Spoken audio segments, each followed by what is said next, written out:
This meeting is being recorded. To all apologies for all of the other Fresh Prince of Bel-Air people who haven't been canceled over the last 2 weeks. Now, this is a story all about how LeBron James' season turned upside down. He thought one wash vet and control is what he needed. And just like his hair, his team receded. He said, one more game, I'll sit out. That's fair. And when it was all over, the playoffs weren't there. We'll get back to those losers in LA at the end of the show. But first, let's talk about the 18 teams currently right now that still matter. I'm Stephen Rabinowitz. And I'm Jay Kaplan. I'm Anthony Strait. I just want to know, did anybody keep their hands to themselves in Los Angeles lately? We'll talk about that as we go along. It's NBA playoffs time as we go on the sports lines. Now, let's be fair here. You're taking advice from two Knicks fans, one person who picked the Lakers to go to the NBA Finals, that's Anthony, and another man who's been blinded by the Liberty Bell light. So we maybe shouldn't be the people to take, advice from and making your NBA playoff picks, but listen to us anyway, please. We'll talk East round 1, West round 1, technically the final round, since it's already over, and we've already voted for the NBA MVP, and one more losing franchise in Team Dolan, that being the New York Nets. But first, let's visit that other team that makes their residence in the 5 boroughs. And no, not the Lakers, who you'll probably always see jerseys for, bandwagoners. I'm talking about the Brooklyn Nets. Now, for all the crap we put on the anointed other golden boys of the NBA and the Nets, we saw a lot of what made them on that level in their play-in win Tuesday, 115-108 over the Cavs. Kyrie Irving started 12 for 12. KD putting up 25 points like it was his job, and actually it is his job. And Bruce Brown strangely making his case as the true third piece of the big three. Who needs Harden? It's weird. All this gets the Nets another first-round matchup with the Boston Celtics, but this time they are the 7 seed to the Celtics number 2 seed with home court advantage. Anthony, kind of a this or that for the Nets Star Watch. You could go with this if KD, or you can go with that in Kyrie. Well, I have to go with Kevin Durant because pretty much the Nets playoff hopes, the title hopes, rest on the very wily legs of Kevin Durant. And I say that loosely because, look, and you just mentioned, everything, Kyrie was perfection, but through 3 quarters, and through all that, the Cavaliers was only down by 6 at one point in the 4th quarter. And it took Kevin Durant with a clutch 3-pointer in the corner and another knockdown jump shot to kind of put the game on ice for good. Like Kevin Durant, despite all the injuries, and look at the Nets are the 7th seed in part because Kevin Durant's injury to his leg and the 21 games he missed set the team into a downward spiral when you counted James Harden forcing a trade and Kyrie Irving at the time not being able to play home games. The Nets just fell apart. They literally went down the Eastern Conference playoff picture in a nutshell. But Kevin Durant, through all of that, he averaged 29 points a game through the season. But more importantly, this last week, we've seen another side of Kevin Durant, and that's Kevin Durant, the playmaker. And in 2 of the last 3 games, he's had double-digit assists. He had 11 against the Cavaliers in the playing game on Tuesday night. And in the regular season finale, he had 16 against Indiana in a game where he didn't shoot the ball very well. He just had 20 points on a game. Kevin Durant, when he's on the court, commands so much attention from defense that it does tend to open things up for everything else. Kyrie Irving can kind of go one-on-one and be able to take advantage of his matchups, which we did see Tuesday night when he went 11 for 11 through the first 3 quarters of that game. What does worry me, though, is the fact that he's playing so many minutes. He's literally played 41 minutes in the last 9 games. And if this series against Boston go longer, you got to wonder, can Steve Nash find a way to get him some rest, stack him some minutes maybe? Because maybe it's just no coincidence that when he sits, that Kyrie's plus minus is a minus 21 on the season. When Kevin Durant sits, and more importantly, the offense staggers and the defense suffers greatly. Kevin Durant has been never been known as a great individual defensive player, but he's a big, and his ability to affect shots around the basket has mattered quite a bit. As we saw in the playing game against Cleveland, he had 3 blocks. So every day, the Nets are going to do anything in this playoff run, and even maybe pull it up against Boston. It's going to have to be Kevin Durant, but you got to wonder, with all the minutes he's logging, is that going to catch up to him at some point in the series? And if he needs rest, and I'll lead this into Jay's point, can the rest of the team pick up the slack to give Kevin Durant some time to get some stamina back? Well, Jay, let's talk about that bench play for the Brooklyn Nets. It's important in this series. When I started looking into my stat watch scenario, I started with the bench. And then as I was looking at everybody else, I kind of expanded it outward to the entire supporting cast around KD and Kyrie. So like, we know that the Nets mantra is we have Kevin Durant and you don't, but even if KD and Kyrie Irving combined to average somewhere between 50 and 60 points per game in this series, Brooklyn will still need another 50 to 55 points per game from somewhere, something that has been hard to come by since the James Harden trade and the number of games his team has lost to injury. Since the All-Star break, which is basically when the Nets became the version of the team that we're seeing now, they've been in the bottom half of the NBA in bench stats. They're 22nd in minutes per game, 26th in points per game, 26th in efficiency, and 20th in efficiency differential. Seth Curry and Andre Drummond have been solid contributors since coming over in the Harden trade.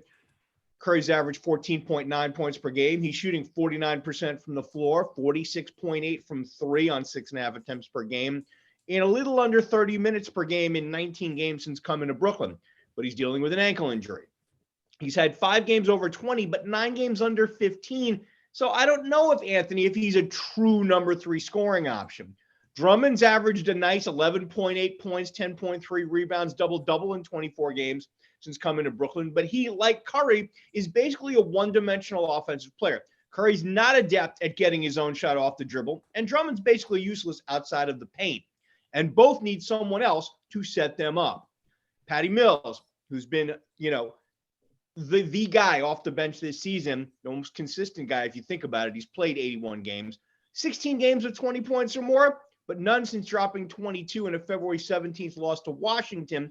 And in the 23 games after that, Mills has pretty much been a no-show on offense, only 6.4 points per game on 33% from the floor, 33% from 3, in 23.6 minutes per game. You mentioned Bruce Brown. He's been the only other player that the Nets have been able to count on, sort of. He's averaged 14.7 a game on 53% shooting from the floor. He shot 47.2 from 3, but that's only on not even 2.5 attempts a game. 5.9 boards, 3.7 assists, averaging 32.3 minutes per game in that same stretch of games after that February 17th loss. He's been most effective as a short roller on the pick and roll with Durant, but again, that makes him a limited offensive player. After Durant returned on March 3rd, after missing the previous 21 games, he's pretty much been the offense, right? Over the final 19 regular season games, 31.9 points per game, been a member of the 50-40-90 club. That's 51.6% from the floor on over 20 field goal attempts per game, 40% from downtown on over 6 attempts per game, 93.5 from the stripe, 8.1 attempts per game. He's averaging almost 39 minutes and is also somehow, despite this average supporting cast, outside of Irving, who's only been available for the last 14 games, he somehow managed to average 7.6 assists per game since he returned. Over that 14-game period, March 3rd onward, when Kyrie basically became available as a full-time player, Durant averaged 30 points a game, 47.9%. I'm sorry, this is Kyrie. 30 points a game. He shot almost 48% from the floor, over 22 field goal attempts per game, shot almost 46% from downtown and almost 10 three-point attempts per game, 91% from the line, a little under 5 trips, and 39 minutes per game. Think about this, guys. The Nets went 12-7 down that 19-game stretch when Durant returned. They averaged a little over 120 points a game, put up a little over almost 88 field goals a game, almost 31.4 three-point attempts per game, and 23.5 free throws per game. Durant and Irving combined for 61.1 of those points per game. That's a little under 51%. 44.4% of those field goal attempts per game, a little under 51%. 16.2 of those three-point attempts per game, almost 52%. And almost 13% of those free throw attempts per game, almost 55%.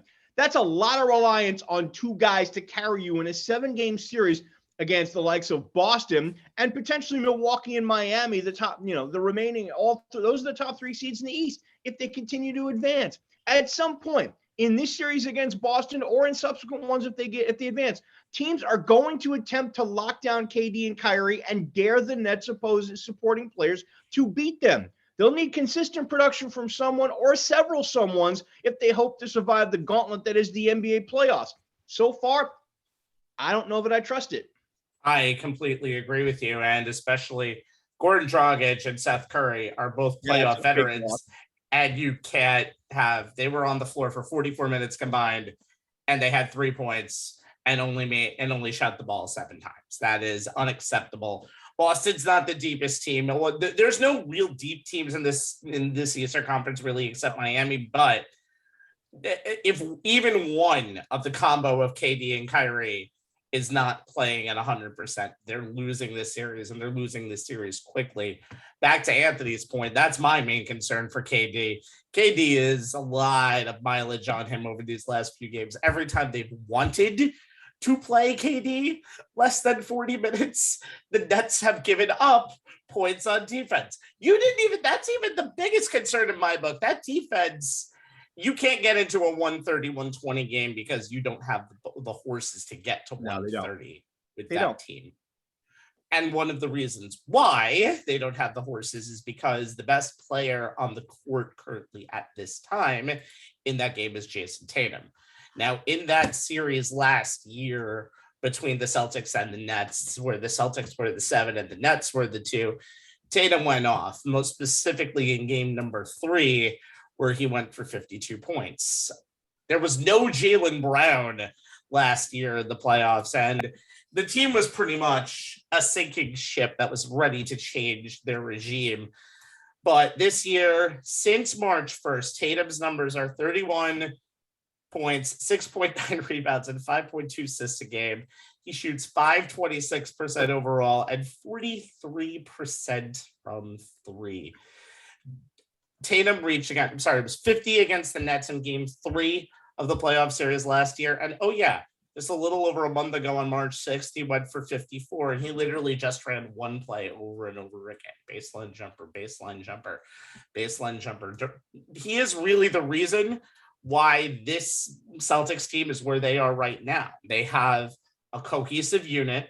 Yes, there will be no Robert Williams for most of this series. He might come back in game 6. That falls into the timeline of what his original injury was. But you have one of the most cohesive teams, one of the most disciplined teams in this playoffs. Shout out to former Nets assistant Ime Udoka, who's really done an amazing job with essentially pretty close to the same team that was out there a year ago. They just needed new leadership, and my God, has that team just been almost a beast in the calendar year of 2022. Love the Celtics a lot. Tatum is the one team that makes it go. You're going to get a lot from Brown, but again, the question is also who's going to guard Tatum. Durant didn't guard Tatum too much in the games that they played this year, but it was 1 for 7 against Tatum. This is probably going to be Bruce Brown's job mostly, and he allowed 57.1% shooting in 47.8 partial possessions through 3 games. There's really no guy who can really stop Tatum, and Tatum is probably going to average 30 to 35 this year. That's one of the reasons why I think Boston should win this series. You're going to need superhuman efforts out of KD and Kyrie, and guys, I seriously don't think it's possible. I like the level that Kyrie has been playing at so far, but there's nothing inspiring that I've seen over this last. Yes, they've looked good at times in this 12-7 run down the stretch, but we've all talked about it. The team that you've seen down the stretch is not a team that can win a championship, let alone get into that upper echelon of the top 4. Yeah, Rabbi. And here's the other thing on the flip side of this. We talk about KD, and, rightfully so. But here's the matchup that really is going to bear watching in this series. Who's guarding Kyrie, guys? That's right. Marcus Smart. That's right. Who is in the voting. He's a lot of people's, on a lot of people's short list for Defensive Player of the Year. Now, granted, guards rarely win it, but we know how much of a lockdown defender, how much of a pest and a pain in the ass that Marcus Smart is. He not only likes to get in your face and in your chest, he likes to get in your head. And if he's able to do all three of those things to Kyrie and take him out of that game, there goes half of those, 50 to 60 points that the Nets need. And if that happens, even just one game, there's no way the Nets have a shot in this series. I don't think it's going to be that much of a. I think Smart does an amazing job. I don't think one person can shut down Kyrie at the level that he is right now. I think what's going to happen more is one of those two are going to be allowed to get their shot more often than not. But you guys said it perfectly. You need at least 60 points from everybody else. It's going to be interesting. I don't think that's possible. And honestly, in the first two games being in Boston, it's going to be interesting to see if Kyrie does struggle early on, and that Boston crowd really getting on him, how he responds, because we have seen, particularly Game 3 last year against Boston, and I even go back to his days with the Celtics, where he struggled against Milwaukee in the second round. We have seen Kyrie in certain moments really struggle and kind of take himself out of the games, but more importantly, force and take a lot of shots, which may impact Kevin Durant touching the ball also. So it's going to be very important for Kyrie to really remain level-headed in this environment, especially with the first two games being in Boston, because for the Nets to win this series, they're going to have to at least take one or two in TD Garden to have a chance to win this series. Yeah, Kyrie's going to need more than incense in those two games in Boston to get him going. Took my joke there. I would say this I will say this, that the schedule makers did give them a little bit of a break. They have the break till Sunday. They get 2 days off until Wednesday. They get another 2 days off before Game 3. That'll help out a little bit, especially because KD is going a minimum too many of 40 damn days minutes. off. Hey, listen, this is the NBA of 2022. What can you expect? They don't even have to wait for hockey right now to catch up because they don't play until May. All right. We briefly take you away from this playoff talk about teams that matter to talk about the Knicks. They had a 7-3 stretch to end this season, but 37-45 was only good enough to get the number 11 spot in the East. And if you can do the math, 1, 2, 3, 4, 5, 6, 7, 8, 9, 10. That's how many teams get into the play-in tournament. So it's all season dissection time. We're going to go how we usually do: positive, negative, and me getting whatever the hell I want for my third question. So Jay, give me a Knicks positive to go on to get us into the offseason for 2020. It was a disappointing season, considering, coming off making the playoffs last year and that being such a bright spot, a pleasant surprise. In recent memory for Knicks fans. But there's still some positives, I think, from this season that the Knicks can take into the offseason. Emmanuel Quickly, Obi Toppin down the stretch. But for me, the big one was RJ Barrett.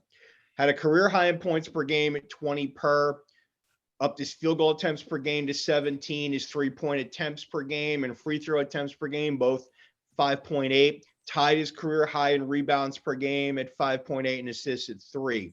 Granted, his shooting slash line kind of dropped off from last season, and he still needs to finish better in the paint, though he has improved his ability to get there and make good decisions once he does, especially after the All-Star break, when his usage rate jumped from 26-1 to 31, his minutes per game from 33-1 to 37-7, and his points per game 18 to 24.5, his free throw attempts per game 4.6 to 8.3. Granted, like I said, the field goal and 3-point shooting percentage dropped after the break, but his free throw shooting percentage increased, which is a good sign. It means that even if he's not finishing as well as we'd like at the rim, something he still needs to work on, at least he's converting better when he draws fouls, which is key if you're going to, if your primary modus operandi is get to the hoop.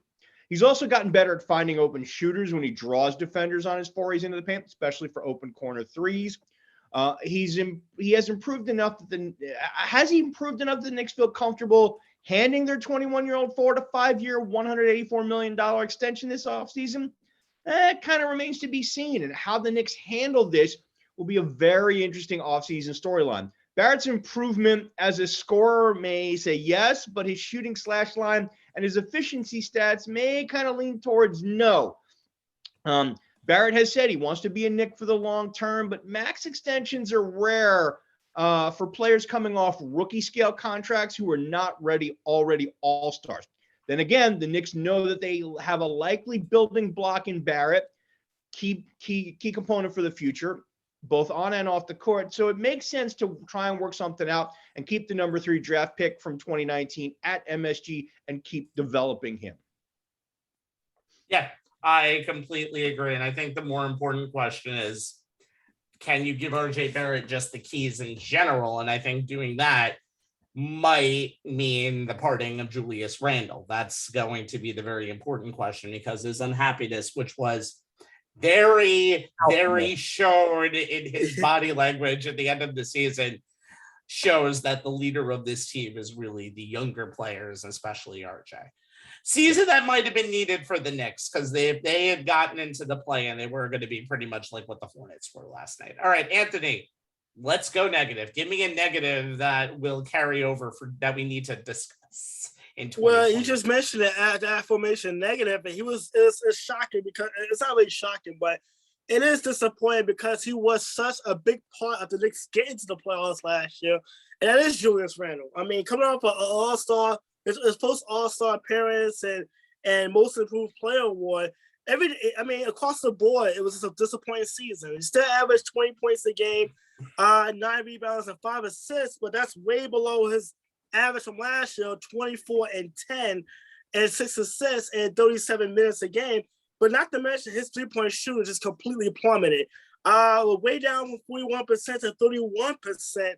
Has teams played him more with a stretch, small forward or a stretch 4 that kind of was able to get out and guard the perimeter a little more often.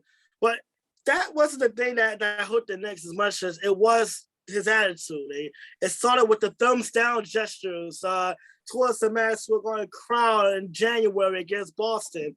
A game that, ironically enough, RJ Barrett won at the buzzer off a bank shot 3-pointer, no less, on national television. Then it started with it continued with a brief media boycott. It also continued with him smacking a laptop out of the hands of an assistant coach in Los Angeles. And even the body language and the slumping attitude, and even shrugging off Evan Fournier going into halftime of a game late in the season also. And even recently, he unfollowed the Knicks organization and several of his teammates on Twitter. I mean, if there's any sign of he doesn't want to be in New York anymore, he's pretty much making it really known without actually saying it. I think the Knicks, and also you think about Obi Toppin playing well down the stretch, and the crowd wanting to see more of Obi Toppin. Later on, obviously has to see war on. The Knicks gave him a contract extension last offseason, but it doesn't kick in until next season, where he'll be making $26 million a year. Which means he can be moved, and the Knicks' best option may be to move Julius Randle, for whom or to get what pieces back.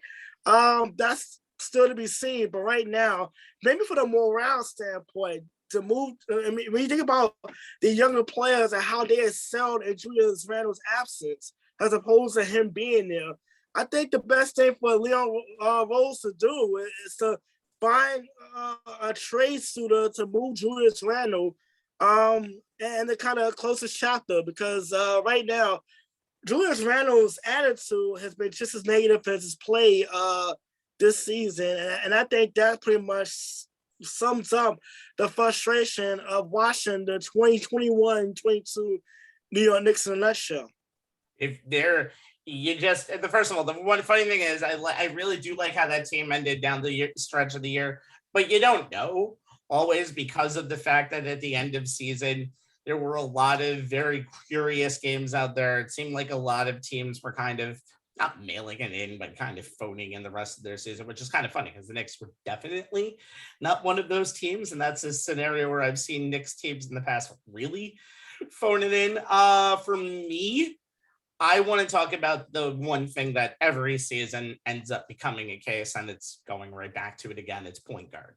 The Knicks need an improvement in point guard. Derrick Rose basically played no time this year because of an injury that he sustained in 2021 and never got back on the court in 2022.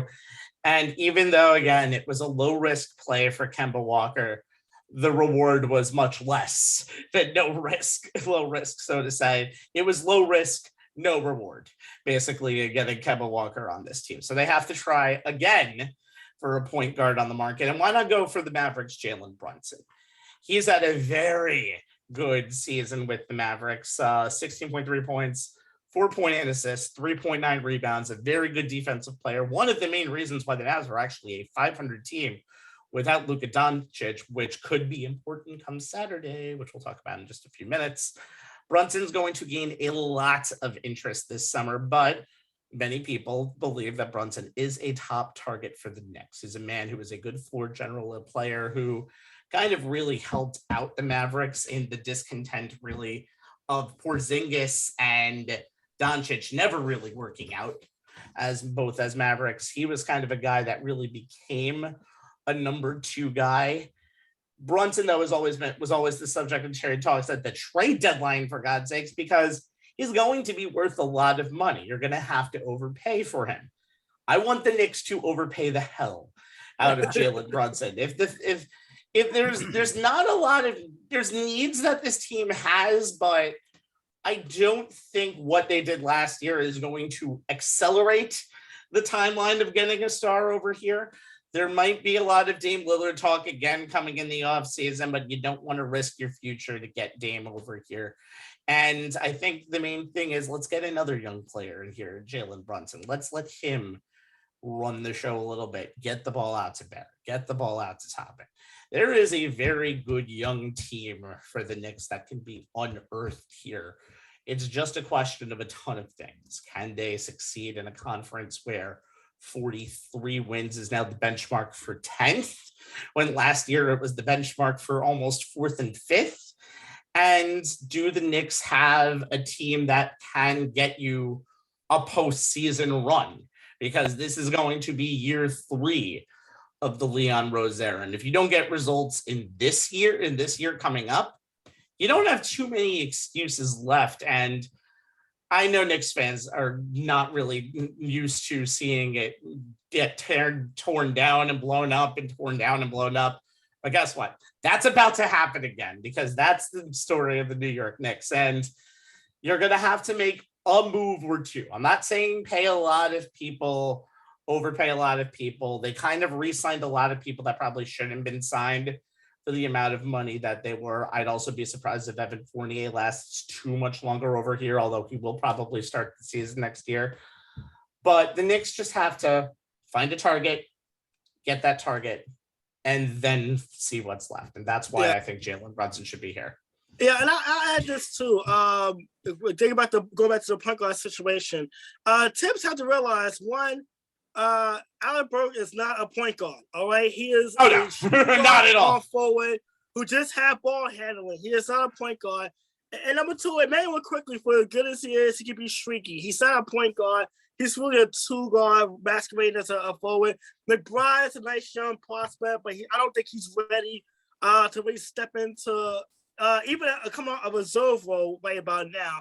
So the Knicks really going to have to do the due diligence and finding a floor general. That's what the Knicks need right now. And they can't rely on Derrick Rose forever. And that's something that Tom Thibodeau is going to have to figure out, that relying on your guys is actually hurting a detriment to the young core, the young players on this team, because they need minutes, they need the experience, and Thibodeau's going to have to go back. He's got to be flexible. I mean, that's pretty much what it is. You can't just stick to rotations be down when guys are struggling like Burke was this season, and think you're going to get different results. So that's going to be key as well, too. Is how Tom Thibodeau manages his rotations next season. Well, I said it perfectly. You can't love Tom Thibodeau and his guys are holding our young guys up, and then immediately diss Tom Thibodeau at his guys are sucking, get him out of the lineup. So unfortunately, that's the price you pay kind of in having Tom Thibodeau around. But Tibbs is a very competent coach. And I always say the answer, if not him, who? You need to answer that question before you move on to another coach. Basketball is not one of those places where you do that. There's a New Day joke somewhere where you said who.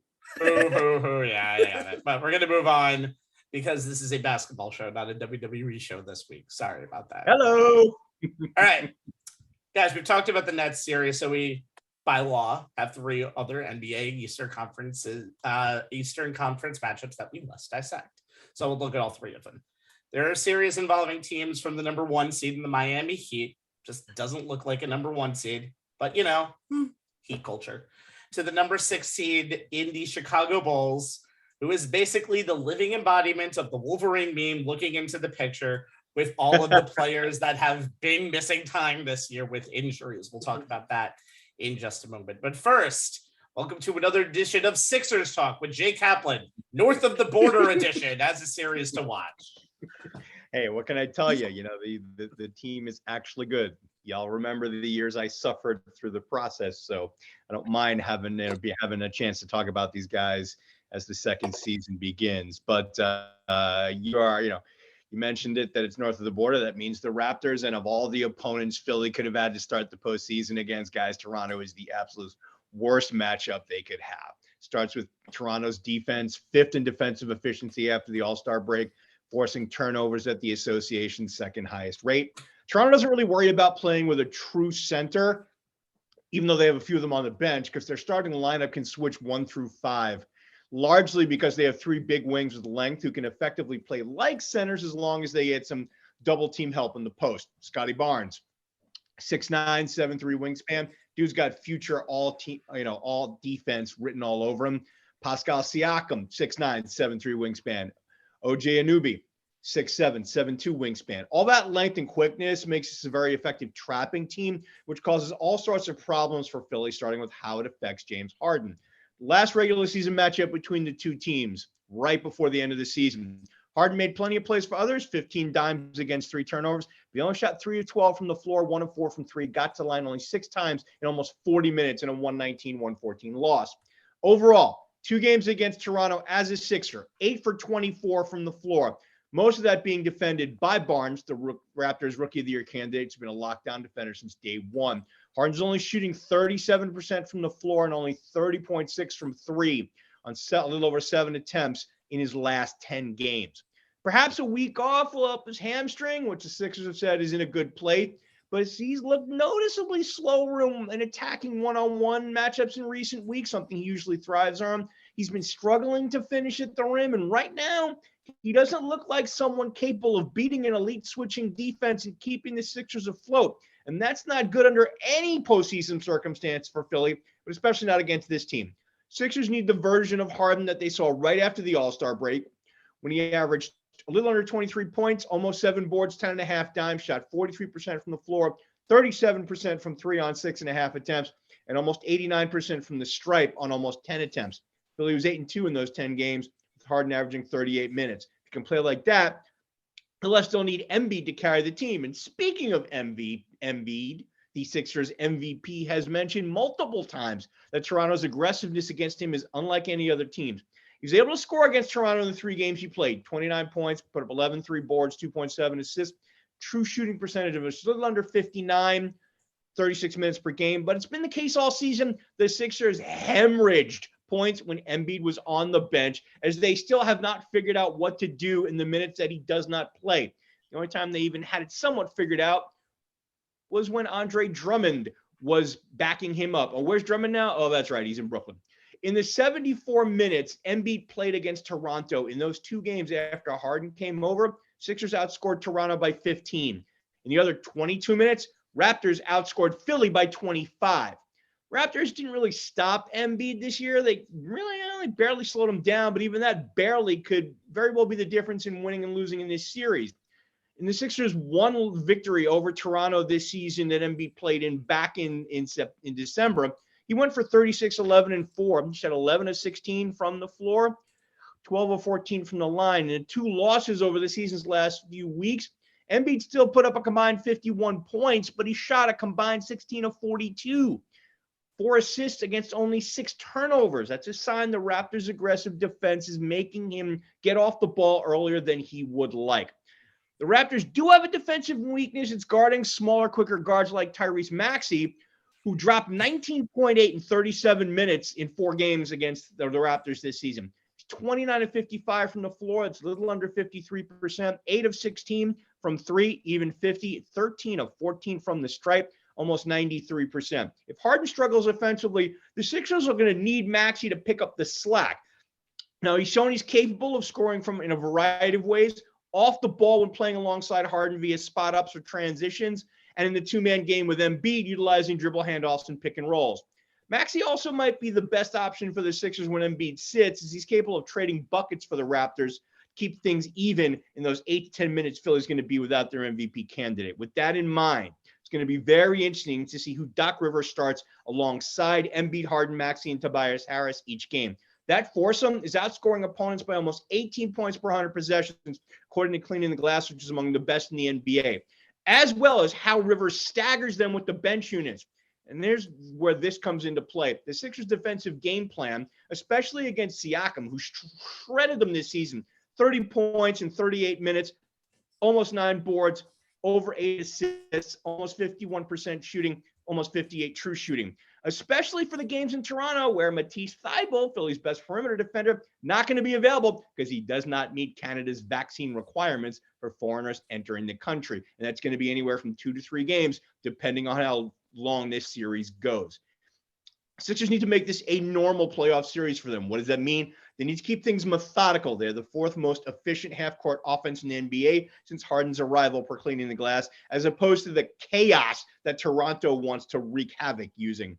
And they need Harden and Embiid playing and scoring at their usual level, which leads to a lot of trips to the free throw line. They'll have the double effect of putting a physical team like the Raptors that can be foul-prone into foul trouble and curtailing the number of transition possessions they'll get on offense, which is a key part of their ability to score. After Harden joined the Sixers, no team had a better free throw rate than Philadelphia. They can do that and then hold their own in extra areas like defensive rebounding, keeping the turnovers down, and being good on transition defense, and keep the Raptors' 26th ranked half-court offense playing half-court ball and somehow preventing the non-Embiid minutes from being an utter disaster a la 2019. Y'all painfully remember that, right? Then they have a better than average chance to escape this Charlie Foxtrot matchup of a series in the first round. Well, luckily they can face Miami in the second round. But here is a stat enhancement for Jeff. Ooh, I like this.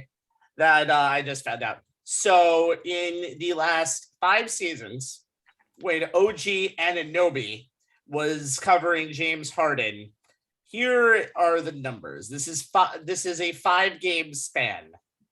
It was about 16 minutes of guard play, 11 points, 3 turnovers, 4 for 16 from the field. Second stat enhancement, Tobias Harris, 5 seasons. This is a 11-game sample size with about 20 minutes of guard play. 22 points, 2 of 8. And then here are the stat lines in each of those 5 seasons. 2 of 8 in 2 games, 0 of 1 in 2 games, 5 of 6 in 3 games, 2 of 7 in 3 games, and 1 of 7 in 1 game. The one thing that I think will help for the Raptors is they have no depth. But when you could put a starting 5 on the floor, that could basically all go for 20. Watch out. And if we had more time, I would just wax poetic about my rookie of the year, Scotty Barnes, but I'm not going to do that. I'm just going to go to Anthony instead because he does need a little bit of time as well. Although this is the battle of the BU that we're talking about. That would be the Bulls. They need to get it together because the Bucks, their champs, are their dance partners, and they don't want to see them again. They're 0-4 against them this year, Anthony. Yeah, well, the Chicago Bulls in a nutshell has been a team that has literally done horribly against the top 4 teams in both conferences. They only won twice out of how many games? 20? A 2 and 25, 26? They're pretty bad. That's a long story. And none of those wins, by the way, in the Eastern Conference. They are 0-4 in the Eastern Conference this year against them. Yeah, I mean, this is a series of 2 different teams that literally went in 2 different directions as the season went on. Milwaukee stumbled out of the gate. They kind of had the shorter off season because of the final run, and they had injuries galore. We were a 500 team going into the month of December, then they ripped off 8 straight wins, and then the season kind of turned around for them. On vice versa, the Bulls got to a 26-10 start and looked like a team that pretty much could have finished at the 1 seed in the Eastern Conference. And then, ironically enough, one fateful January game between these 2 teams, and Grayson Allen's cheap shot foul on Alex Caruso, leading to Caruso breaking his hand and missing 22 games, kind of set the season in a tailspin for Chicago. Lonzo Ball is gone for the year, and you've seen the offense has sputtered since his injury. DeMar DeRozan has been an MVP candidate all season, but the offense has gone as really staggered at times. Zach LaVine was in and out of the lineup, and the Bulls really struggled down the stretch. They finished as the number 6 seed. Milwaukee was able to turn it on and get healthy, getting a key component in last year's title run, and Brook Lopez back from injury. Now, look at the Milwaukee Bucks. When they've had Chris Middleton, Giannis Antetokounmpo, and Jrue Holiday on the court together, they outscored their opponents by 11 points per 100 possessions and over 780 minutes of playing time, which is going to be very important when those 3 guys are on the court. One matchup that's going to be key is Jrue Holiday defending DeMar DeRozan. DeMar DeRozan, particularly in the 4th quarter, has led the NBA in scoring 612 4th quarter points. So if the game is close, Chicago clearly feels confident in letting DeMar DeRozan take over games, as he has shown he can win games virtually by himself throughout the season. The Bucks swept the Bucks swept Chicago in the 4 games on the regular season. The last 2 wasn't even close. They beat them by a combined 39 points in those last 2 games. Chris Middleton didn't even play in the last meeting. So Chicago definitely has the work cut out for them. The Grayson Allen foul on Alex Caruso does give this series a little bit of juice, obviously. Chicago fans haven't forgotten about it, never as the Bulls, but Milwaukee is clearly the better team, and it's kind of hitting their stride at the right time as the defending NBA champions.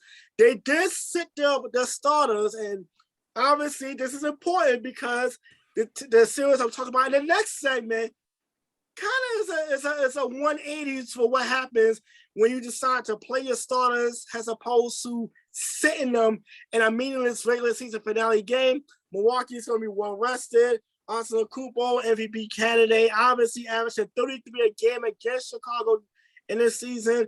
Milwaukee's going to win. I think going to win this series. It's just going to be a question of, can Chicago be competitive? Because they have just been their offense has just completely spiraled. But more importantly, their defense, which is so good prior to the All-Star break, has also suffered as well. So it's going to be Chicago's best chance in making the series competitive is just basically still game 1. I mean, that's clearly any lower seed best chance of winning a series to take the first game right away and to kind of get that momentum. But I don't see that happening. I think Milwaukee has played well down the stretch. They've had 2 very big wins against Philadelphia and Brooklyn in particular. I see Milwaukee really making this a short series. Maybe it goes 6, but I really see the Bucks winning this in 5. Yeah, I see the Bucks, honestly. If they win this in 4, I would not be surprised. I know it's hard to beat a team 8 times in a row during a year, but the Bucks and that damn Grayson Allen have the Bulls number. Who knew Grayson Allen would still be this important in a team? in 2022. I hate it. All right. You hate it. I know you do too. Dude, well, I mean, Duke, the second most significant team in North Carolina, which is proven in this. All right, the Miami Heat. We don't know their opponent yet. Their opponent will be determined tomorrow in the final playoff game between the Hawks and the Cavs. And even though the Cavs have been struggling this season, it's very rare that a play-in team is won by the road team. I know we're only 2 years into this, but the play-in team, the road team right now has only won once in 10 games, I believe. I don't remember offhand. Yeah, Memphis 1 in 9. Yeah. So not going to give the game to Atlanta just yet, but most of this preview will talk about Atlanta. But we'll talk about Miami first because that's the most important thing. They're not a superstar team. This is not the same team that we saw get into the finals in 2020. It is, but it isn't. Jimmy Butler has not been the same player, especially post All-Star break, and he's been gone for most of the year. Bam Adebayo, same thing. Definitely not the level that he was back in the bubble in 2020 or during the season in 2020. In late March, they lost 4 straight games. And, their best player and head coach got into a screaming match where Eric Spoelstra probably showed a side of Eric Spoelstra that probably no one has ever seen in Eric Spoelstra. They were going over dinner reservations, okay? They were not going over dinner. They were not going over dinner reservations, Miami Heat PR person. All right. So Miami rebounded with a 6-game winning streak. Their stars are not stars, but they have a top 5 defense. They are the league's best 3-point shooting team percentage-wise. They have strong depth, and you can see this team going to a second NBA Finals in just 3 years. But then there is Tyler Hero, a guy who fell off of the map last year. But this year, he has become even more than what he was in the bubble. He's averaged 20.7 points per game. And that comes up to like 20.8 when he comes off the bench. He will be the 6th man of the year. I would probably bet my kidneys on that right now. Sorry, only my kidneys apparently have gone into my throat today. Only 3 players have won the 6th man of the year with a higher scoring average. That being Ricky Pierce, Eddie Johnson, and Anthony's favorite player, Lemon Pepper Lou Williams. Hero is positioned not only to win the award, but he's had one of the best seasons of a bench player ever. He is only the 5th player in the last 40 years, to average 20 points as a reserve. My God, I'm sorry about that. But overall, this team is really, really solid in almost all aspects. They don't have a star, though. They don't have a guy who can get onto the OK corral at the end of the game. And that's where Trae Young comes in, because if they can beat the Cavs on Friday, which I think they will, the Hawks and the Heat are going to play each other, and that's going to be a series, in my opinion. Trae Young, who did nothing in the first half of last night's play-in game against the Hornets, ended up with 24 points and 11 assists. The man's a facilitator. The man is clearly better than he was last year, if you watched him all last year. That's saying something. And he is amazing. Just the fact that they really haven't had any time with John Collins on the court for a while. Collins has been injured throughout most of the year. They had to ship Cam Reddish off because Reddish just wasn't fitting in the rotation. But you got a double-double from Clint Capella last night. And DeAndre Hunter, who was injured for most of last year's run as well, 22 points and 7 rebounds with 16 in the third. You get Trae Young in any series, and it's must-see television. You get Trae Young against the Heat in a nobody believes in us series. That really is must-see television. I'm going to go cough my brains out, but now let's go to the West just for a second. As for the West, there seems to be a line of demarcation between the 1-seed Suns and everyone else. Luckily for us, I don't have to worry about that series. We'll talk about that some other time. The Warriors, though, they have been injury-prone, Jay, in the second half of the season. But if there's the team that's going to say, I'm not trying to hear that, I don't want any excuses, it's the team that basically has lost 2 of their best 3 players for all of this season in the Denver Nuggets, Jay. I got this. You go get a drink of water. Oh, no, you don't. Yeah, no, please get sip. Yeah, Get some water. The storyline for this series is can the Warriors neutralize Nikola Jokic? We know what kind of season he's put up. He's on the short list of MVP candidates and is likely to repeat. He's carried the Nuggets into the playoffs pretty much on the sheer force of his own will and the ridiculous skill set that he has. Denver may be outmanned without Jamal Murray and Michael Porter Jr., but Golden State can't take them lightly. It's a no-brainer storyline, but the key to this series, along with the health of Steph Curry, who's been out since March 16th with a sprained ligament in his left foot, is how the Warriors defend and attempt to neutralize Jokic. For the most part, this is going to come down to how well Draymond Green can hold his own against Jokic in the post. Green wasn't available for any of the season's games against the Nuggets this year. He missed the first matchup with COVID and missed the other 3 while he's rehabbing his back injury. So I'm going to drop back into last year's matchup to give you some stats, okay? Per synergy, Green faced Jokic on 10 post-ups over 3 games last season. Jokic scored on 6 of them. Green produced 4 stops. The Warriors looked comfortable letting Green defend Jokic solo. They occasionally sent help once Jokic put it on the floor, but Green was mostly left on an island. Golden State trusting their generational defensive talent to make life difficult for Denver's generational offensive talent. Green ideally wants to force Jokic into time-consuming post-up attempts, making him dribble several times, spin, bump, and twist to try and find a shot. Jokic will still find ways to convert. It's what he does. But that conversion rate is lower when Green makes that shot as tough as possible. That being said, Steve Kerr has leaned towards going big, especially early in the series and especially against a post player like Jokic. So while Green will guard Jokic when it matters most in the deciding moments, and for longer stretches overall, the deeper the series goes, Kevin Looney is going to likely get the bulk of the assignment early on. The Warriors can't afford to have Green get into early foul trouble, so Looney will take the sacrificial whistles in an attempt to neutralize Jokic. He guarded him in all 4 meetings this season, and per synergy, there were 15 post matchups. 9 ended with points for Jokic, 6 ended with stops by Looney.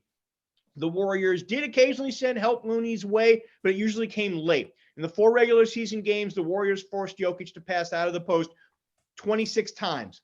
Those possessions resulted in 24 points, which works out to 0.92 points per possession. The Warriors can live with that. Golden State has to be very selective with how and when they attempt to double Jokic. Do it wrong, and he'll pick you apart, as Curry knows all too well. Steph made the mistake of doubling Jokic on a crucial last-second possession earlier this season. Jokic found Monte Morris, the most consistent of Denver's high-volume shooters. He knocked down 124 triples at 39.5% this season, and Morris nailed a buzzer-beating dagger for the win. Bones Highland and Will Barton are the other 2 snipers that Golden State has to be aware of when they send help against Jokic. Highland's a rookie, and he started to find his shooting groove after the All-Star break. He's made 40% of his 3 since then.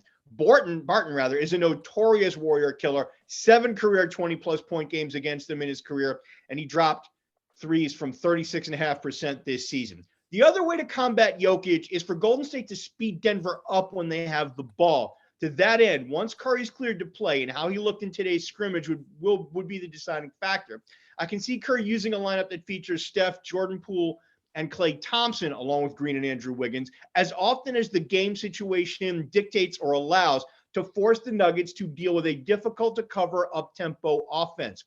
Those 3 were on the floor together for 129 minutes this season, and the Warriors outscored opponents by 96 points in those minutes. 12 of those minutes came against 2 games against Denver, and in those minutes, the Warriors outscored the Nuggets by 26 points. Curry being healthy and in rhythm are obviously crucial to the Warriors' offensive strategy. When he's on the floor, the Nuggets have shown a tendency to fear him just as much as any other team, often resorting to aggressive blitzing and double teams, especially when the game situation is tight. This could burn them if Poole's rise and Thompson's recent hot streak both carry over into the playoffs. Poole's averaged 24.7 points since March 1, shooting 47.3 from the floor and almost 42% from 3, while still making plays for others. He's averaged 5.4 dimes. He's averaging a little under 34 minutes a game, and his overall plus-minus of plus 324 is second only to Curry's plus 507, which is third in the NBA. Thompson had 4 games of 30-plus points in his last 6 to close out the season and averaged 36.7 in the final 3. He shot 53.2 overall from the floor and 51.2 from beyond the arc, averaging 7 made threes a game in those last 3. If this lineup can do damage when they have the ball, and Looney and Green can somewhat contain Jokic is like Jordan. You can't stop him. You can only hope to contain him. I like the Warriors' chances. Yeah, but I like Nikola Jokic. I just really like Nikola Jokic. I think we all do. But I think one of the bigger keys in the series will also be, you mentioned, what's going to be Poole's responsibility with Curry on the court. And I think that's something I'm very curious with. Obviously, Poole's not Curry, but will Poole be allowed to get his shot up not as much as he did when Curry was absent, but to at least a level where he is going to be comfortable, because Poole is still a volume shooter at the end of the day. But Rabbi, they like that 3-man lineup. They do. Curry, Poole and Thompson, and as those guys have shown, Curry and Thompson can play very well with a high volume shooter as the third musketeer. They did it and figured out how to make it work with Durant. They can figure out how to make it work. Long time ago. Long time ago. Granted, but there's still that muscle memory there. And I think, Poole will realize that he doesn't have to be he doesn't have to score big if Curry's healthy and Thompson is playing at Thompson's level. And it sure as hell looks like he is. Poole can just kind of do his thing. And if that happens, what'll be interesting to see is if Kerr goes back to the lineup where Poole is the guy who's running with the second unit and that's where he gets his chance to be the alpha on offense. So it'll be interesting to see, but a lot of it's going to depend on Curry's health, for the first game or 2 of the series. But do you think Poole will definitely be on the court though at the end of the game? Because that's without a doubt. By the way, that lineup I said earlier, that's going to be the closing lineup. By the way, 126 minutes is the sample size, which is usually the average time of it on the Sportsline show. So I'm not sure if that's amazingly great. Still, that definitely is still the average timeline of the Sportsline show. Okay, Anthony, let's talk about the 4-5 series. I wrote this before the freaking Luka injury, but Luka tries to get over the hump against the NBA's best regular season team a year ago in the Jazz. That kind of changed a little bit over the last few days. Yeah, well, here's the thing. I talked about the Milwaukee Bucks in the previous segment, resting their starters in this game. Now, it wasn't meaningless for Dallas because they were able to move. They had a chance to move up to the 3, which did not happen. But it came at a price. Luka Doncic strained his left calf. Word is today he is out for game 1 on Saturday, possibly game 2, because game 2 is Monday night as well.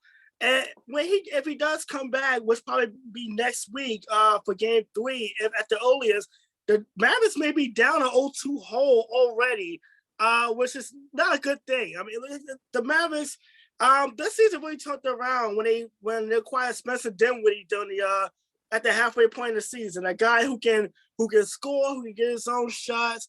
But I think it was just more of the Mavericks finally saying that the combination of Doncic and Kristaps Porzingis was not going to work. They moved on. They lost Tim Hardaway Jr. for the season, which was a big blow as far as outside shooting and having that additional scoring.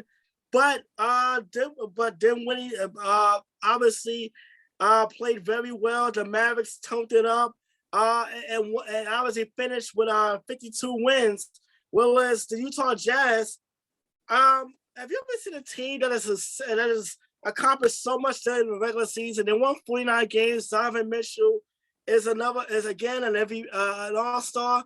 Rudy Gobert, another defensive player of the year, Kennedy season, and Mike Conley's been a picture of consistency. But something's different about this Jazz team. It's almost like they're winning in spite of themselves. And it just feels like this is a team that could go on a deep playoff run or completely fall apart behind the scenes. And you think about everything that's going on with Donovan Mitchell and Rudy Gobert's relationship behind the scenes, which has been tedious at best. And obviously, I think we all know the history behind that and the situation with COVID and Rudy Gobert and Donovan Mitchell. That relationship really has not been the same since then. Quinn Snyder's been in the news. Has been a coaching candidate for the Los Angeles Lakers. This team is pretty much look like it's on the cusp of imploding. Everybody has been a coaching candidate for the Los Angeles Lakers, by the way. Nurse has been a coaching candidate for the Los Angeles Lakers. I'm sure Jason Kidd's going to get mentioned once or twice because of that. Everybody has been mentioned. Yeah, but a team like the Jazz has been together for so long and has not had the same postseason that has not had the postseason success, obviously. You think about the Jazz the last few years, they've lost in the first round multiple times. In the bubble, they lost a tough 7-game series against Houston. Against Denver, correct? And after they led 3-1. And last year had to be the biggest blow where they had a Clippers team down by 20 and managed to lose that game and that series. So this is a series that I'll call it a legacy-making series. Luka Doncic has not been out the first round. And if he's healthy, obviously Dallas have a great chance of taking that next step. For the Jazz, it could be make or break with this current group. And if they don't win this series, or at least go on a deep playoff run, maybe it's the end of the line for this current group. Maybe we see Donovan Mitchell maybe want to move on and force a trade. Maybe Rudy Gobert moves on. Maybe, who knows? But when you look at this team, and one of the keys is going to be Doncic's calf, number one. But number two, the Mavericks defense and how can it contain Donovan Mitchell? Well, also you got Jordan Clarkson, who came down to earth after having a 6-man-a-year season last year. And if the 3-point shooter is not falling for Utah, how do they make up the scoring difference? So it's going to be a tale of which superstar can take their team to that next level. And if Doncic's not healthy, Utah wins the series in at least 7 games. Wins the series in 7 games. If he can play, if he can tough out through the calf injury, Dallas wins this series. But I think it'd be in 6 games instead. So, I had Dallas winning this series prior to Doncic's being ruled out for game 1. But right now, it's a toss-up. This is like with any 4-5 matchup, we go either way. But with Doncic's injury, that really may end up putting Dallas behind the 8 ball before the superstar can get back on the court. I will say this, though, that is a much better team this year without their star. Like I said, they were only 8-8 without their star this year, but now you have Dinwiddie, now you have Brunson, now you have a team that can kind of put everything together around him, as long as they steal one of the first 2 games in Dallas. And that schedule did not give them any favors at all. It's Monday, I believe it's Saturday, Monday, Thursday, Saturday. So they'll play 4 times in the first 8 days. So yeah, there's a little bit of your not enough or too much rest between playoffs rant there. Yeah, I've never been a fan of how the NBA has scheduled the first round the last several years with too many days off between games. I think it has hurt teams. But some teams need it, and this might help. Yeah, and in the case of the Dallas Mavericks, they could have used the Nets Celtics series schedule and having 2-3 days off between games, because that would give Doncic a little more time with that calf injury. But when you have just 48 hours between games 1 and 2 and a mere 72 between games 2 and 3, it's going to be real tough to get Doncic ready and available as possible with a calf injury that could be a lingering problem. Okay, so I have the funnest of these Western Conference series, and don't tell me any different. If you thought Memphis and Minnesota would be a 2-7 series at the beginning of the year in the NBA, you would have called me crazy. But you know the story of Memphis. Ja Morant got injured November 26th. They were 9-10, 9th place in the West. Now all of a sudden it's like, what's going to happen? 10-2 in the run after that. Ja Morant came back in, and it was a steam engine train. He averaged 27.4 points, 6.7 assists, and 5.7 rebounds in only 33 minutes a game. if he didn't miss 25 games, he'd probably get top 5 votes. He'll probably get top 10 votes anyway for the MVP. And the Memphis Grizzlies is one of the deepest teams in the league. Tyrus Jones, Desmond Bane, Jarrett Jackson Jr., who will also be in the Defensive Player of the Year. Chad, it really is a different year this year for that award, isn't it? Dylan Brooks, Steven Adams, who played terribly last few seasons in New Orleans. All of that. They were 20-5 when Ja Morant did not play this year. And that's counting a meaningless game at the end of this season. So they were really 20-4. This Memphis team is one of the deepest is definitely the deepest team they've ever had. And this team can win at all costs. Morant should be back with the team for game 1 against Minnesota on Saturday. And there's Minnesota, who the only difference between last year's team, which was a 23-win team, and this year's team, which was a 46-win team, is our friend Patrick Beverley. And if you saw what he did on Tuesday night, being the pest that he is, and then celebrating his play-in win like he won the championship, congratulations. You've been invited to the Patrick Beverley experience. Good for him, though. That was a big win for that team, and that team played great. Even with Karl Anthony Towns, he had his own one shining moment. Even with Karl Anthony Towns playing one of the worst games I've ever seen a big man play, only getting 11 points, most of his points on the free throw line. And speaking of free throws, he fouled out with 7 minutes to go in the fourth quarter, and he was off of the court for most of that time because he kept getting stupid foul after stupid foul after stupid foul. Some of the worst coaching that I've ever seen in a playoff game, and some of the worst awareness I have ever seen in a playoff game.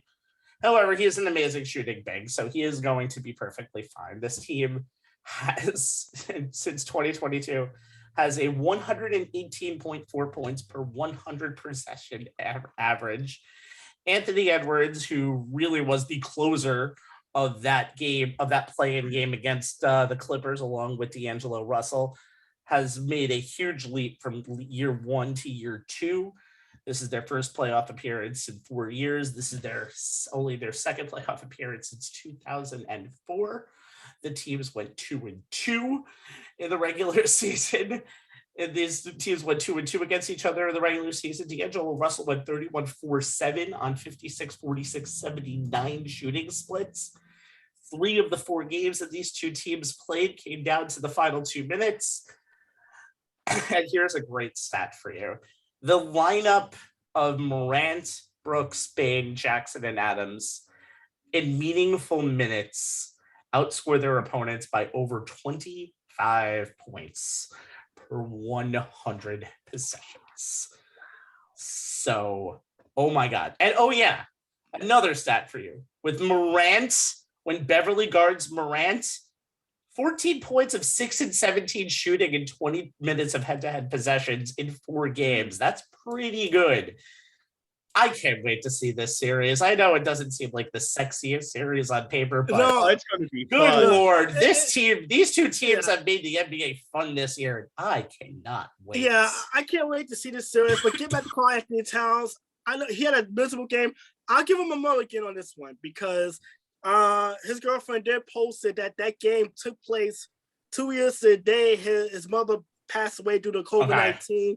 So like I said, I know people don't want to make excuses for that bad game, but I will give him a mulligan. I know obviously he was very close to his mom, and we don't know if mentally he was. You know, he played a really bad game, but I seen Karl Anthony Towns play earlier this year. He's an amazing talent. Amazing player. I would give him a pass on this one, but it should be a great series. Those fan bases, by the way, I mean, Minnesota and Memphis, it's going to feel like a college playoff series, 7 games. It should be really fun to watch. This series is going to be so much fun. And one thing I will say about this is the movement of those teams this year has really put in a nice little blender in the Western Conference, and I am all for that. This is going to be a very, very fun. So it's going to be a very, very fun playoffs. I think if the playoffs go the way that we think it is, we could get multiple series going, 6 or 7. All right, now finally tonight, you didn't think we'd go a segment without me coughing. And you didn't think we would go any of the season without talking MVP, did we? Well, now the segment is ended, so this is a new segment. With all apologies to Devin Booker and Luka Doncic, whose second halves could have easily put them on this list, we're going to talk about the 3 betting favorites. Okay, this is where I was going to do like a ring announcer gimmick, but unfortunately, I don't want to hack my brains out. So, Jay, in this corner, the runner-up last year, the second best odds this year, we have Joel Ben Simmons, who? Embiid. Why is he the MVP? Okay, I'll lead off if that's how you want to go. Yes, it is.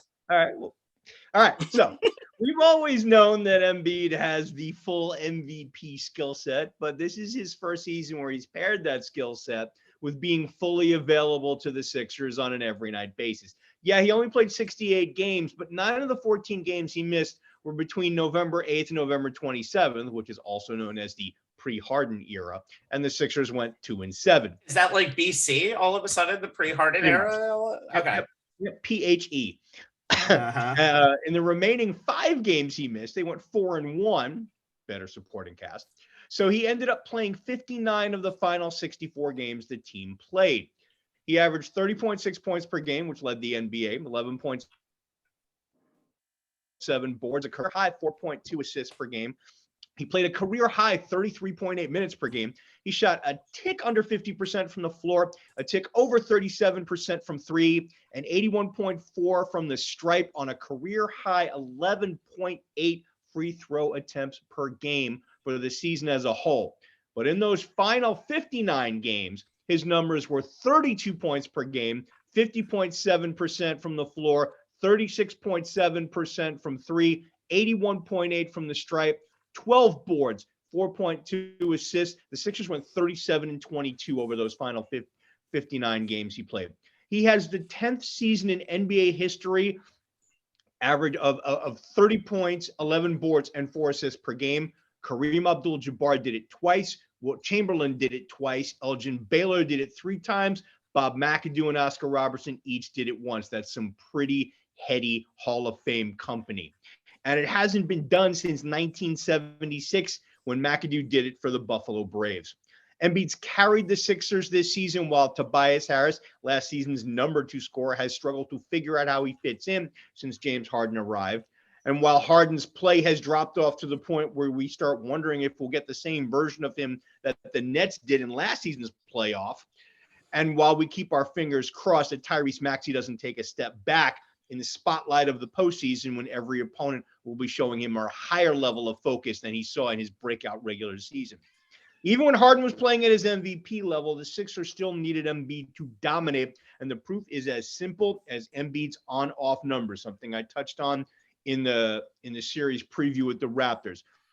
When he's on the floor, the Sixers are plus 7.8 points per 100 possessions better than their opponents, which is just slightly better than the Phoenix Suns, who were tops in the NBA at 7.7. When he's off the floor, the Sixers are negative 4.1 points per 100 possessions, worse than their opponents, which would put their net rating right between Indiana and Sacramento at the bottom of the NBA. That is the very definition of MVP in my book. Sure, I may be a little bit biased, but that doesn't mean so Anthony, let's in this quarter, we find ourselves with the man whose presence on the court is just as big as his book of dad jokes, Giannis Antetokounmpo. Why is he the man? Yeah, I don't have a dad joke to counter that point. I can't be as funny as Giannis is on a post-game presser, but you think about Giannis Antetokounmpo, he is the reigning Finals MVP. He's top 10 in points, rebounds, blocks per game, field goal percentage. He actually finished 3rd in scoring by a few percentage points behind Joel Embiid and LeBron James, who did not play the final few games of the season. But you think about Giannis Antetokounmpo, he's done. What can he do for an encore after we saw his memorable finals performance, including the games his clinch against Phoenix? How about shoot 72% from the charity stripe, which is the highest mark in 4 years? Remember, the whole 10-second count and his struggles from the free throw line. You think about to the game in Brooklyn a few weeks ago, when he calmly sank 2 free throws down the stretch in overtime.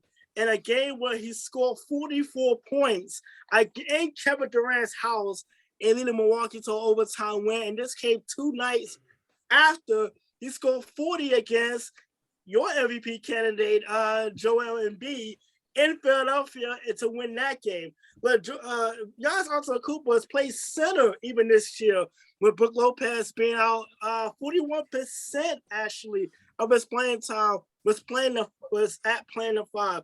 The Giannis has his game has just evolved the last few years. That wall that teams used to play against him to keep him on the paint no longer works, because he's comfortable with taking out outside shot. He's knocking down threes at a higher percentage this season.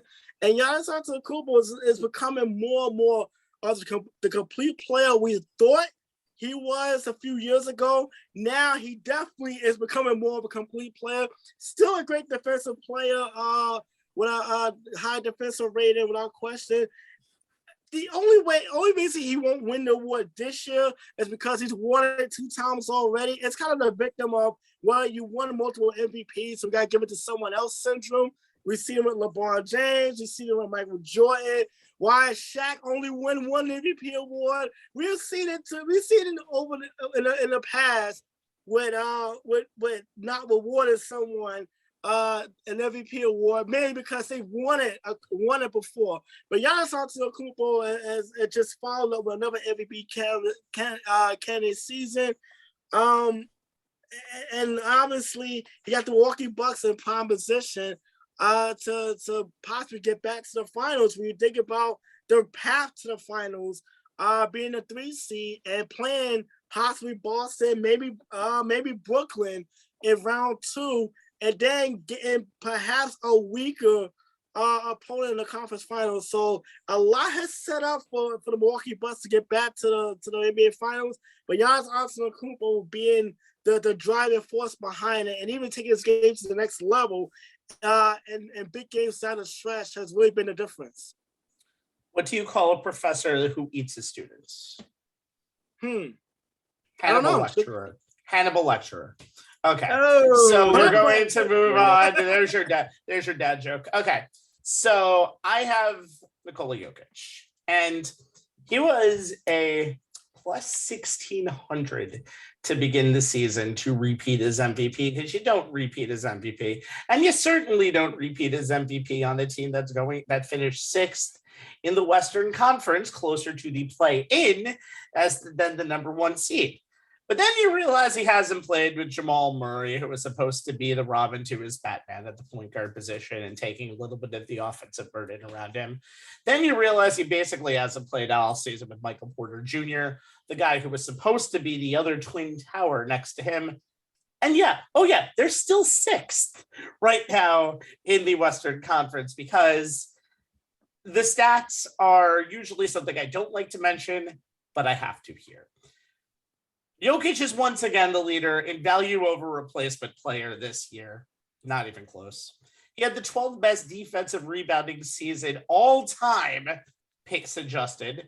He is the leader in PER. He is the leader in win shares. He is the leader in box plus minus. So all 4 of those, pretty good, right? He's a guy who basically has improved his offense this year. His true shooting, minimum 13 2-point attempts per game in a season, has now the 2nd best field goal percentage on 2-pointers in NBA history. The list is simple: Wilt Chamberlain and then him. Jokic's 3-pointers, yes, is 34% between 38%. But despite that drop, he still led the league among players with at least 20 points per game with an E field goal percentage, and still has the 2nd best field goal percentage all time.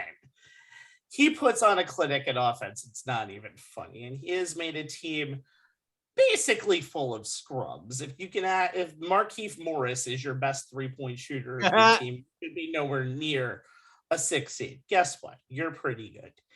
And yes, Jokic is a little worse on the defensive end. They were 16th this year in adjusted defensive rating, but still a net positive on defense. He was 12th in steals per game this season. He, in big man switches, is his field goal percentage is the same exact as your boy, Jay, and Joel Embiid at 42%. Jokic is just a teak bit better. And Jokic also went for 42 earlier this year against Embiid in a game between the two teams on a Monday night in Philadelphia. The defense of the Nuggets is 4.1 points better with 100 possessions with Jokic on the floor. He is in the 65th percentile as big men defending in pick and roll situations. And this team, the Nuggets, are number one in defensive rebound rate. Did I say enough stats that make Jokic the number one guy in the NBA this year? If you take Jokic, here's the one last thing. Take Jokic off of this team. What is this team? And honestly, you have a case of this team being the worst team in the league. Just saying. You know what's funny between the the MVP candidates you talked about? We have one guy, Joel Embiid, who is as lethal as it gets when it comes to social media. We have Giannis Antetokounmpo, who is the king of dad jokes, and we have the Joker himself, Nikola Jokic, who spends his pre-games watching SpongeBob rather than game film, and still go for a triple-double before halftime. So I would say we have three very worthy MVP candidates, but three of the most colorful personalities we have as far as MVP candidates. And also, they just asked Nikola Jokic today, do you know where your first MVP or your MVP trophy from last year is? And he said, I have no idea. So get this man another trophy so we can keep them together. So we can at least find the other one. All right. Before we go tonight, your local person who's watched way too much NBA this year, who gets paid to watch it in many other ways, would like to talk about the fall of the Los Angeles Lakers and their firing of Frank Vogel this week, along with everything else. This team is the ultimate shit show, and nothing about this is Frank Vogel's fault. I'm always the first person that's, you know what? Frank Vogel got a pass. Basically said, here, you're going to get out of jail. Today is your walking papers. You get to go into the rest of society and enjoy it. The Lakers in just 2 years, not even 2 years, in 19 to 20 months, have gone from celebrating a championship to this. You have LeBron James, who is going to be one of the two best players in NBA history. And I'm not a Jordan stan. Sorry, Anthony. You can't argue with me on that. But you have a guy who basically who needed to get his own ego placed in check this year, and he didn't. He was allowed to bring in Russell Westbrook. He basically was the person who pretty much did not get Buddy Hield over here. He got Russell Westbrook to be the third of the big three. And guess what? Westbrook was an obvious disaster. LeBron, you had one of the best seasons of your career scoring-wise. You could have easily won the scoring title if you played the last two games. I'm glad that you didn't, that you actually showed a little bit of sense there. But as a GM and as a teammate this year, you were horrible. Go to your room and just don't go.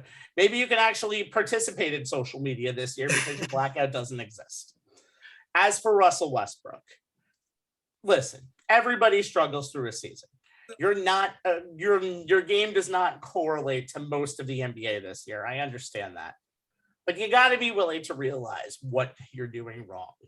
You got to be willing to realize that it's not Frank Vogel's fault that your season went off the tanks like you did when you blamed Frank Vogel on Monday. You don't get it. You have no idea what it is to be a winning player right now. I always say this. The guy who was traded for you 3 years ago, and Chris Paul, who is considered to be washed up, is now one of the best players and still one of the best leaders in the NBA. And you are a baby right now. I am sorry to see, and I am sorry to see people make fun of you the way that they have this year. But Russ, you need to realize who you are as a player and who you're not. Yeah, who you're not. You're never going to be a point guard. We completely understand that, but you have to realize there are times when you don't have to shoot the ball. We're not asking you to shoot the ball as third option. As for Anthony Davis, you don't get off the hook here either. You're basically right now a center who was damaged goods who's not even reached the age of 30. You can't make it through a season. You can't do your rehab correctly, and you can't stay on the court for more than 50 games. These are virtual requirements. We're past the age of, oh no, I had another injury, poor me. No, you got another injury, that's you. So guess what, AD? You need to be better, or as Anthony has said, you're going to be the first one who gets shipped out of here because LeBron has too much power to leave, and you can easily be named as the other scapegoat. I wouldn't even take Russ if you paid me $100 million right now for my team. No offense, Russ. Love Look, you. Look, I was watching Wonder Woman. There's a song on the soundtrack called "Will All the Blame." That is the Los Angeles Lakers in a nutshell because yes, it's everyone's fault. It's not one person. It is also everyone's fault. I'm not done yet, by the way. I have one or two more groups of people to go to. Oh, okay. Everybody else on the Lakers except for Malik Monk, you can go to hell this year. You did not play at all like an NBA team, and you all do not deserve to be on an NBA team. Well, you deserve to be on the Lakers. And for Rob Pelinka, I know you're trying as best as you can, but your arms are kind of cut off here sometimes, and you just made all the wrong moves. You can leave whatever way you want because you are the last link to Kobe Bryant on that team. So that is an obvious statement. But you need to do better. You were going to have to fire Vogel because you needed a new voice. That's the first person that always goes. Completely understand it. Again, I'm sure Vogel was running out of here too. But can we talk, Rabbi? Can we talk about the completely, utterly fracked up way that Pelinka didn't handle this firing? I think no one handled this firing too. I think it's a mixture of Pelinka and just the media not understanding to let a man lose his job in dignity. That's the other thing I think that also happened here. It's just when you hear the words, Frank Vogel has been fired, Frank will be told later today. It's like, where we are in hot take media or reporting where we have to hear that first before a man loses his job. It's not the Lakers fans' right to know about their team's organizations going on before the person actually does. We hear people all the time getting hurt that they get traded from social media, from reporting. Guess what? You should probably tell the player or the coach first. That's ridiculous. That's also on Pelinka. You're absolutely correct. He's a fracking coward. And I tell you, one of the good things to come out of all of this is that the bullseye is now squarely where it belongs on him for next season, because he's the one who has to get a new coach. And you talked about all those big names, about Nurse, about Quinn Snyder, about a couple of others. Why the hell would you want to come coach the Lakers? Yeah, LeBron's here, but why would you want to come work for an organization that is a caricature, a shadow of what it used to be? Jeannie Buss's father, the late Dr. Jerry Buss, is looking down and he's got to be going, oh my God, what has become of this? Their front office is a mess. They don't know how to put a roster together or how to handle relationships between front office and player. Kurt Rambis still has way too much influence for someone who does not actually have an official position on this team. And and after everything that went down this year, we start looking back at Magic Johnson's comments about Rob Pelinka, and you start to look at it from go, maybe Magic knew what he was talking about. Okay. Maybe. I'm saying maybe. I don't take advice from people who quit the job because of that. I don't do anything with that. Be that as it may. Okay. But I mean, Rabbi, I could go off on Pelinka all day, but I mean, to me, calling him a coward is kind of where I need to stop with that, because that's fair. Coaches, you're right about the players. The Lakers need to stop treating head coaches as disposable assets. Okay. And until they do, I don't see how they're going to get somebody of the upper echelon to come coach for them. Okay. This is not an attractive organization if you are a head coach. Jay, LeBron has to stop treating coaches as replaceable assets. That too. And I'll tell you what, you talk about, whether or not how much longer he's going to stay in LA and play for the Lakers. They may seem to think it's a lock because of all of his business interests and his production company and the homes and all that. LeBron has flat out said his last season in the NBA is going to be Bronny's first year in the NBA. So wherever that kid gets drafted, they're getting a twofer. So it'll be interesting to see how that plays out. We talk about Westbrook, and I have in our preview show, coming into the season and at the midway point, talked about the Lakers in both instances, and I talked about Westbrook. And I think we all knew this was going to be an utter disaster, but I don't think that we thought it would even get to this far. The article, I sent you guys an article on text earlier this week about the utter lack of self-awareness that Russell Westbrook has about who he is now and his, in relation to where he fits in the league is just mind-blowing. This is a guy who promised that he would, sacrifice and that he would adjust, having to play a lesser role to potentially have a shot at a title with James and Davis. Dude never expanded his skill set to become effective without the ball in his hands, even though he knew coming in he was going to have the ball less than ever before. Rarely was a screener on or off the ball, rarely cut hard or relocated around the perimeter. He did not improve his three-point shooting one bit. It actually got worse. Okay. I mean, this is a guy who seemed to care more about, and I'm going to quote the article that I sent you guys. He also clearly cares more about external perception and validation than he tries to let on. This is a guy who claims that because he didn't go for a triple double this year, that the season was, a failure. I'm like, are you kidding me? You honestly expected to get a triple double coming into this team? Well, that doesn't dovetail with what you said about how you'd make sacrifices. He still thinks he's an all-star, but he's declined as a jump shooter, as a finisher at the rim, and as a defender. The worst high-volume shooter in the league this season, and he no longer seems to give the energy and the effort that we saw from him in his prime.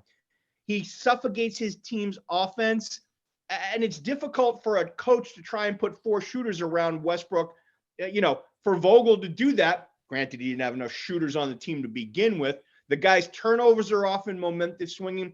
And like I said at the beginning, at best, he's disinterested on defense, and he didn't really box out. So the skill sets that he still thinks he has didn't display any of them. And he still thinks, and somehow he has it, despite Vogel's defending of him all year, says Vogel's the reason he wasn't able to play up to his potential, and that Vogel seems to have a problem with him. Russ, go screw your head back on straight. The only reason, guys, that he's going to be a Laker next year is because he has a player option and the amount of dollars is too big, and the Lakers have no draft capital to use in any type of trade. So Rob Pelinka, congratulations. You have shown just how stupid you are. This deal's going to hurt you on and off the court because you're not going to be able to build a roster around whoever your next head coach is. Another reason why would anyone want to come coach this team? It is a cluster. I'm gonna finally break my rule about cursing on the air because that's what this has driven me to, Rabbi. These guys are a clusterfuck. They are a shit show, and this mess is not going to get better anytime soon. It's hilarious because this is 19 months removed from them winning a championship. Unbelievable the fall this team has suffered in such a short time. And we talked about the draft night when the trade for Russell Westbrook was made. And I picked the Lakers to actually get to the finals because I was like, look, they have LeBron. Long as they had LeBron, you had a shot. LeBron, the player, actually played well, but LeBron, the GM, is just as much to blame for this mess as anything. But Russell, I even said the draft night, this Westbrook deal didn't make sense when you realize you needed a shooter to surround yourself with LeBron, and Russell Westbrook didn't know what to do with himself without the basketball. He made 36% of his dunks this year. I've never seen a guy who finishes around the basket only made 36% on dunks. I never, like, it's not Vic Fogel who was missing dunks or missing layups or shooting up beside the backboard or throwing the ball over at the worst possible time in a ball game. Russell Westbrook reminded me of Allen Iverson later in his career. The more defiant he became, the more he didn't realize he was playing himself to turkey at one point before his Hall of Fame career was eventually done. Russell Westbrook is on that verge of playing himself out of the league because he's not aware that he's not the same guy he was in Oklahoma City when he was an MVP candidate. He's not the same guy that was with the Rockets the first year before he got injured. His play has declined. We saw signs of it last year when he was with Washington. It really hit the fan this year. Anthony Davis, he's got, I don't know what to say. You can't stay healthy. You can't be on the court. And you're complaining that people are making fun of you because of it. How much money are you getting paid to be on the court and you can't do that? And LeBron James, look, he played phenomenal this season, but there's a reason why you got that Razzie Award, okay? You're not a good actor and you're not a good GM. You need to stop, okay? Just stop while you're ahead. Look, I think the rabbi pretty much did enough ranting for both of us with this team. Look, they're done. They're over. We can finally stop talking about this shit show until at least draft night. We can finally talk about teams that matter. That's why I'm so happy the playoffs are finally beginning. And who knows? We may be talking about Brooklyn in another few weeks if they're out in the first round. You want to talk about Brooklyn as a shit show, Anthony? Let's be fair. No, but to be fair, this season was going actually in the right direction until Kevin Durant's injury. I mean, look, you can't blame him for the Kyrie soap opera, the James Harden mess. It really went south with Kevin Durant's injury, but they're still in the playoffs. The Lakers from the word go was a complete disaster. And I'm just happy we're able to just finally say enough with one LA team. We may be talking about another LA team in 24 hours, depending on what happens in that playing game. The purple and gold, we can finally close the casket on this. And this is when we are going to do it, because if we continue to say it, we'll continue burying them. All right, guys, enjoy the play-ins and Saturday on as the second season has finally begun in the NBA. Until then, the socials, facebook.com/onthesportslines-on-demand, youtube.com/onthesportslines-live. And since I can't talk anyway tonight, Jay. Our Twitter handle is @ONTH Sportslines, where you'll find a link to this show, plus other interesting sports-related tidbits we think are worth your while to check out. We're going to take next week off. We're back in 2 weeks as it's time for the NFL Draft night 2022. Yeah. Joe Tafaro will join us for the first top 10 picks at 8 p.m. And then we'll go until we're tired. So join us then. We'll see you in 2 weeks. Have a good night from On the Sports Lines. For Jay Kaplan and Anthony Strait, I'm Stephen Rabinowitz. Yes. Happy Easter. Happy Passover. Happy Easter. Good night, everyone. Happy Easter. Happy Passover. Good night, everybody. Good night, everybody.